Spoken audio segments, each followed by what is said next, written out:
আকাশ আর রূপার ভালোবাসার গল্প। আশা করি গল্পটি শেষ পর্যন্ত দেখবেন। তাদের দুজনের ভালোবাসার গল্পটা খুব ভালোভাবে চলতেছিল, কিন্তু হঠাৎ করে একদিন রূপার ক্যান্সার ধরা পড়ে। আর রূপা জানতে পারে কিছুদিন পরেই তার মৃত্যু হবে। তাই একদিন সে আকাশকে ডেকে বলল, আমি তো মরে যাব, কিন্তু তোমাকে ভালোবাসবে কে?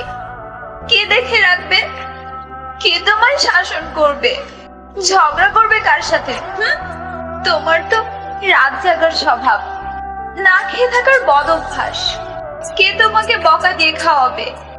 কে গান শুনিয়ে ঘুম পাড়াবে? তুমি তুমি বরং একটা বিয়ে করে নাও আমার মৃত্যুর আগে, প্লিজ। আমি অন্তত দেখে যেতে চাই তুমি ভালো থাকবে, আমি না থাকলেও। ছেলেটি অনেক কান্না করলো।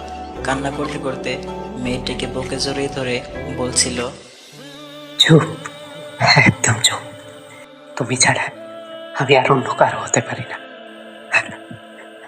আর হবো না কোনোদিন। আমি আমি তোমাকেই ভালোবাসি। তুমি আমার পাগলি। তুমি মরবে না, তুমি মরতে পারো না। সৃষ্টি করতে এমন করতে পারে না আমাদের সাথে। মেয়েটির চোখ দিয়ে পানি গড়িয়ে পড়ছে। সাইসা আগুনের মতো বুকের কষ্টগুলা ফুলে উঠছে।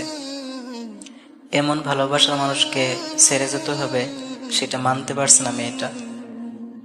জানো, আমার অন্ধকারে খুব ভয় লাগে, অথচ দেখো কদিন পর চিরস্থায়ী অন্ধকারে থাকতে হবে।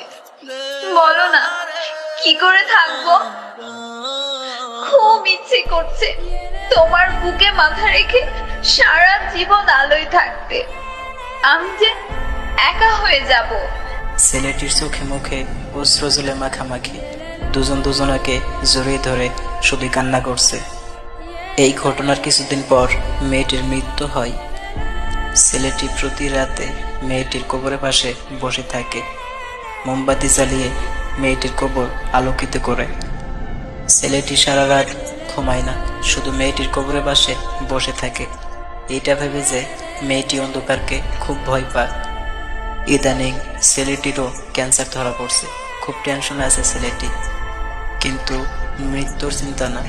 এটা ভেবে চিন্তা করে যে সে যদি চলে যায় তাহলে মেয়েটির কবরে মোমবাতি জ্বালাবে কে?